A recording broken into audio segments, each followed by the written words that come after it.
Good morning, everyone. We are about to start the third day of this most incredible conference. I hope you've been enjoying yourself as much as I have. I think it's been one of the most incredible conferences I've ever been to, and I've been to a lot. So today, we have a very special speaker for our first speaker, and I am so pleased and honored to be able to introduce him. Governor Jared Polis is an entrepreneur, a business leader, and a dedicated public servant.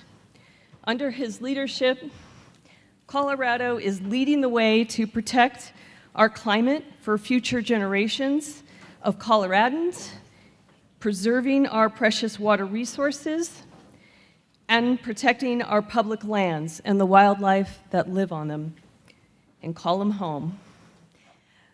Please join me in welcoming Colorado Governor Jared Polis.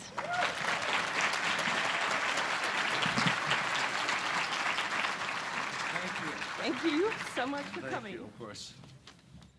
Well, thank you, and welcome to Colorado, everybody who's visiting our great state. I hope you get the chance. I was talking to the Beaver Institute folks, and they said you are going to get out and see some beavers, so that's exciting. You can check out our fall colors as well, and our beautiful fall weather. Welcome to our state, and hopefully you're enjoying the time that you're spending here, both at the University of Colorado and beyond. And thank you to the Beaver Institute for putting on BeaverCON 2024. And thank all of you for your shared commitment to this very important work around this species. In Colorado, we know that protecting and preserving our water resources, as it is across the West, is a key part of our success as a state, of our livability, of our economic success. We are in Colorado the water source for the Colorado River, the South Platte, the Arkansas, the Rio Grande, headwaters to 18 downstream states. And we take seriously our role in stewarding the health of our watersheds. And we know that natural infrastructure is incredibly important, in many ways as important or more than built infrastructure. And we want to make sure that we can partner with, of course, the natural architects of infrastructure, beavers that populate and shape our headwaters. Beavers really show John Muir's wisdom that, quote, when we try to pick out anything by itself, we find it hitched to everything else in the universe. Because, of course, beaver dams and canals provide a refuge for most Western wildlife that depend on these aquatic habitats, not just in our state, but across the entire habitat range. Beavers are really a powerhouse when it comes to restoring wetlands and watersheds across our state. Scientists are starting to describe beavers as climate-solving heroes, as their ecosystem engineering helps mitigate some of the impacts of droughts and floods, which really elevate beaver conservation efforts, particularly given the changing climate. In this area that you're in now, Boulder, we had a enormous flood in 2013, and we had the three largest wildfires in the history of our state 3 years ago. So a lot is changing here, as I'm sure it is in other areas, and we want to make sure we enlist our natural architects to improve our resiliency. Now, we know that beavers haven't always been treated as the critical partners that they are.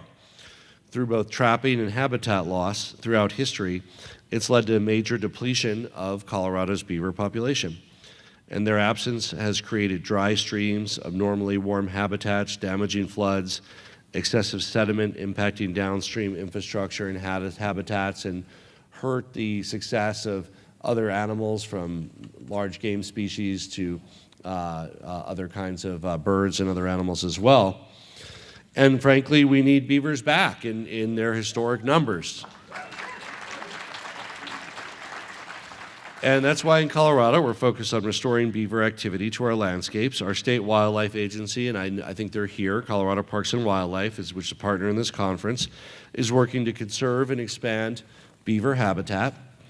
CPW staff work to improve habitat through stream restoration projects, riparian plantings, providing robust support for initiatives around stream restoration that mimic the natural processes of streams until the nature's restoration specialists, the beavers, have what they need to move in and do their important work.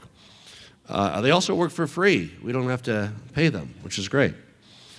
Look, we are also appreciative that some of the work around federal funding is being used for ecosystem restoration, I'm sure in many states, allowing us to restore our headwaters on a landscape scale, creating cleaner and more reliable water and connected habitats for aquatic and terrestrial life. We've been excited to have a number of wildlife crossings to connect habitat at many of our highways, not only allowing for connectiveness and movement of animals, but reducing traffic collisions, saving human lives and animal lives, and reducing traffic delays. If you get a chance to see any of those during your time here, check some out.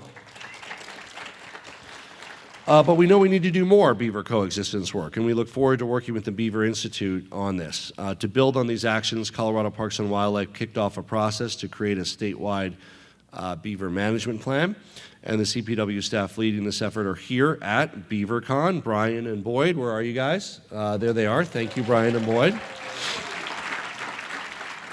So share your wisdom and input with them as Colorado hopefully embarks on some nation-leading efforts in this area.